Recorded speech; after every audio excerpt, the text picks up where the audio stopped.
जय गुरु शांतपति। गुरुर्ब्रह्मा गुरुर्विष्णु गुरुर्देव महेश्वर गुरुर्साक्षात् परम ब्रह्म तस्मै श्री गुरवे नमः। आदरणीय संत समाज, साधना हम लोग सभी जानते हैं, आज्ञा चक्र से शुरू करते हैं। हमारे शरीर में 6 मूल चक्र हैं जो कि मूलाधार चक्र से शुरू होता है। मूलाधार चक्र पर पृथ्वी तत्व है और पृथ्वी तत्व को ठीक करना एकदम जरूरी है।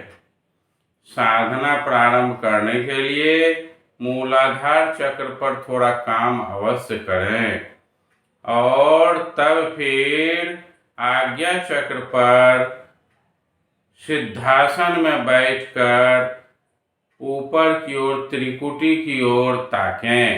त्रिकुटी पर जब काम बन जाएगा तो गुरुदेव कहते हैं कि फिर आगे का रास्ता मिलता चला जाएगा।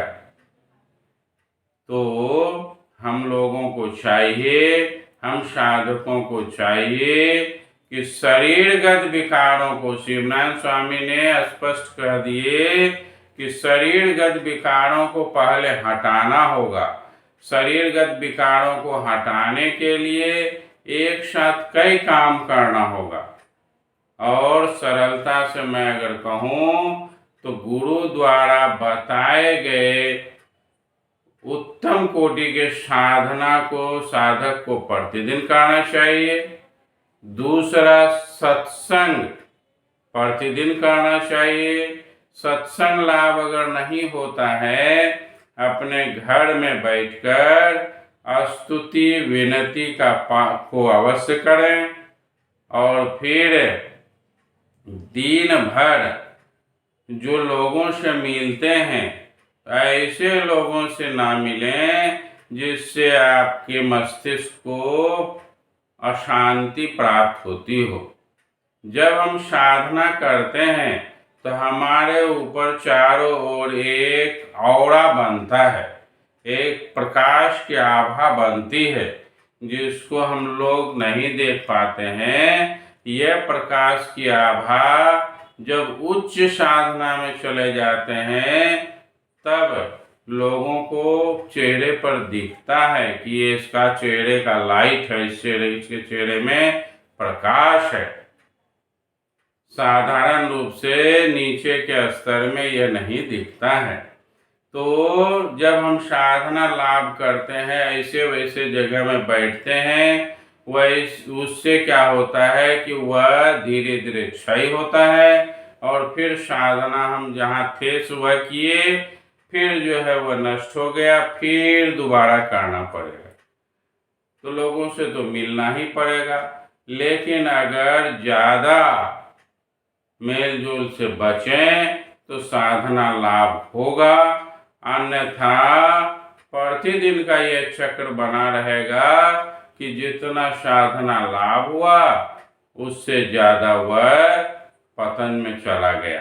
इसलिए प्रारंभिक साधकों के लिए नियम है कि वह साधना करे और कम से कम भ्रमण करे और अपने दिनचर्या को संयमित करके करे, तभी उसे साधना लाभ होगा और यह चक्र का भेदन हो सकेगा।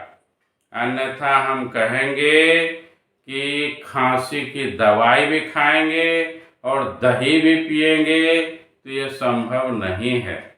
इसलिए जिसे साधना लाभ करना है उसे पद सिद्धासन में बैठना चाहिए और फिर प्राणायाम की क्रिया हो सके तो करना चाहिए।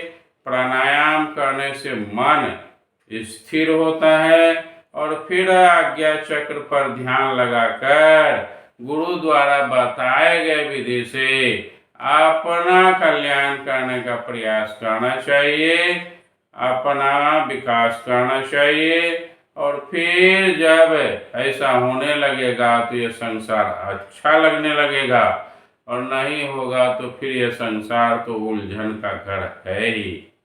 आदरणीय संत समाज, यह सब बातें पूज्य गुरुदेव और स्वामी जी कह गए, यह मैं कोई नई बात नहीं कह रहा हूँ। इसे अगर करेंगे, समझेंगे, अपने को धोखा नहीं देंगे तो ठीक है, अन्यथा लोग चले जा रहे हैं अंधा गुरु बहरा चेला, इस नरक में भी ठेलम ठेला। इसलिए सावधान होइए और अच्छे सद्गुरु से दीक्षा लेकर सही साधना को कर साधना लाभ कीजिए। जय गुरु संतपति। बस।